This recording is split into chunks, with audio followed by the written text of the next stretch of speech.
Construire un État ou reconstruire un État obéit exactement à la même logique. Aujourd'hui, nous avons trouvé un État en ruine. Et les Sénégalais en sauront quelque chose dans les jours à venir. Je l'ai dit l'autre jour. Nous dirons aux Sénégalais ce qui se passe. Notre silence ne doit pas être interprété en autre chose qu'un travail méthodique et sérieux de dressage de l'état des lieux. Et quand on aura fini, pour ne pas dire qu'on a quasiment fini, nous dirons aux Sénégalais, de manière transparente, voilà ce qu'on vous a caché, voilà la situation du pays. Et toutes les conséquences qui vont avec vont être tirées.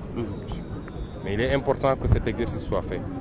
Et au même moment où on faisait cet exercice, nous avons fait un travail, démarré un travail très profond de rattrapage sur un certain nombre de choses qui, s'ils n'avaient pas été corrigées, auraient pu nous conduire tout droit vers la catastrophe. Et tout ça sera expliqué aux Sénégalais le mois venu, c'est-à-dire très bientôt.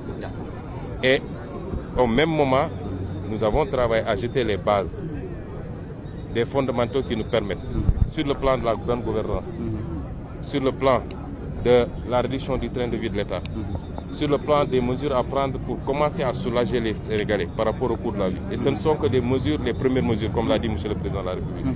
Ainsi de suite.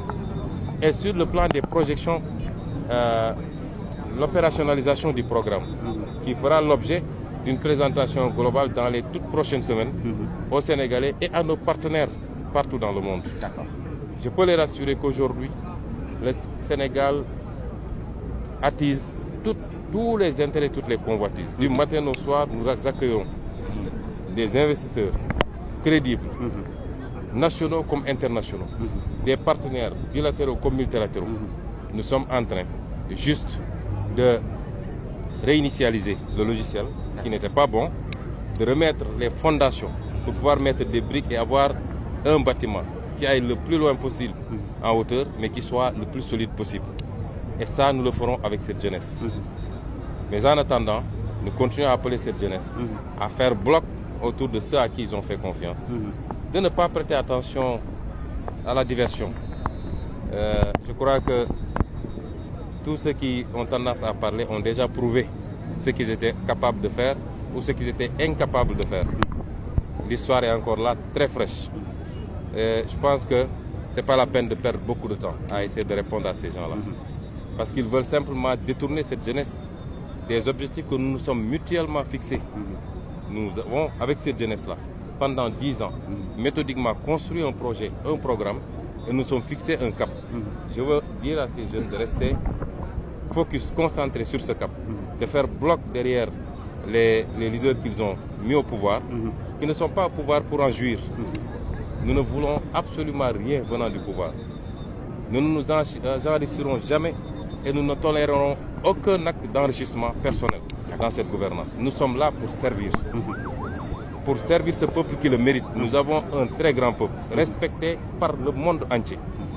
Le président de la République a tendance à m'expliquer, à chaque fois qu'il se déplace dans des sommets où il y a énormément d'autorités étatiques qui se retrouvent. Mais il fait l'attraction. Tout le monde veut parler au président du Sénégal, féliciter le peuple sénégalais de sa grandeur, de ce qu'il a pu réaliser. Et tout le monde s'intéresse aujourd'hui au Sénégal. Et ça, si on en est là, c'est pas le mérite des hommes politiques, c'est le mérite du peuple sénégalais. Et ce peuple mérite aujourd'hui que les hommes politiques que nous sommes se sacrifient enfin pour lui servir ce qu'il attend depuis longtemps, c'est-à-dire une gouvernance assainie, une gouvernance vertueuse, mais une gouvernance axée exclusivement sur les intérêts des Sénégalais. Que tout ce qui nous appartient, nous puissions en jouir le maximum.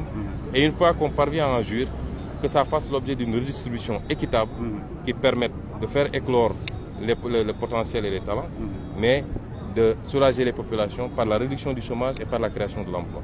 Et nous nous évertuons quotidiennement à œuvrer dans ce sens-là. C'est moi qui vous remercie. Monsieur le Premier ministre. Monsieur le Premier ministre.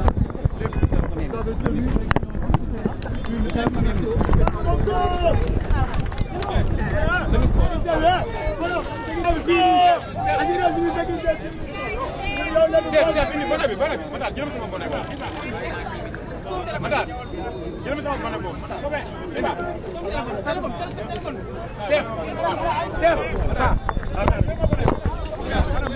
Sadibou bu ndaw bi